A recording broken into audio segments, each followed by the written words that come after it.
अस्सलाम वालेकुम। इस वीडियो में मैं फार्मास्यूटिकल कंपनीज को gross profit margin, net profit margin और पी रेशियो के बेसिस पे डिस्कस करूंगा। ये मैंने रेशियोज क्यों चूज़ की हैं, उसकी रीज़न ये है कि कोई भी कंपनी जब अपने सेल्स को प्रॉफिट में कन्वर्ट करती है, या अपने ऑपरेटिंग एक्सपेंस को मैनेज करती है, या फिर अपने बिजनेस मॉडल की इफेक्टिवनेस को देखना चाह रही है, तो इन्हीं रेशो में, चाहे वो ग्रॉस प्रॉफिट मार्जिन है, ऑपरेटिंग प्रॉफिट मार्जिन है, नेट प्रॉफिट मार्जिन है, इन्हीं में रिफ्लेक्ट होती है।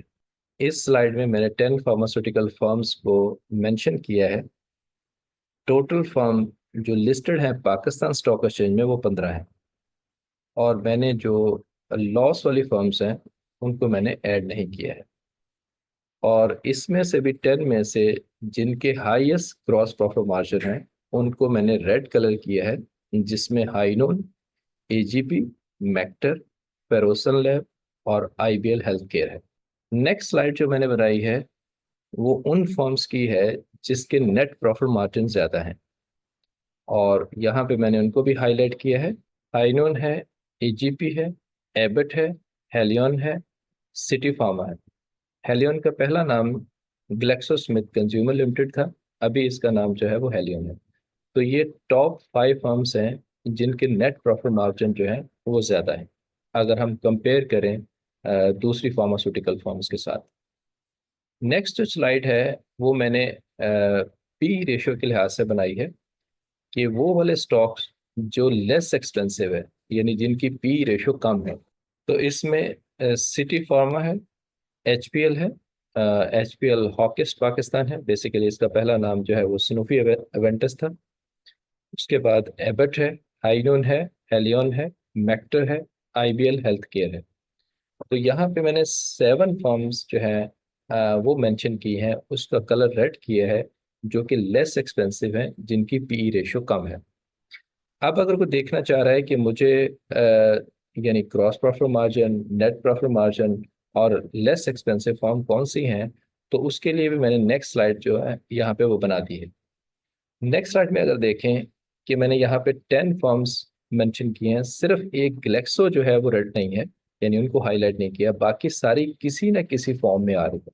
या उसका ग्रॉस प्रॉफिट मार्जिन ज़्यादा है, या नेट प्रॉफिट मार्जिन ज़्यादा है, या उसकी पी रेशो कम है, यानी लेस एक्सपेंसिव है।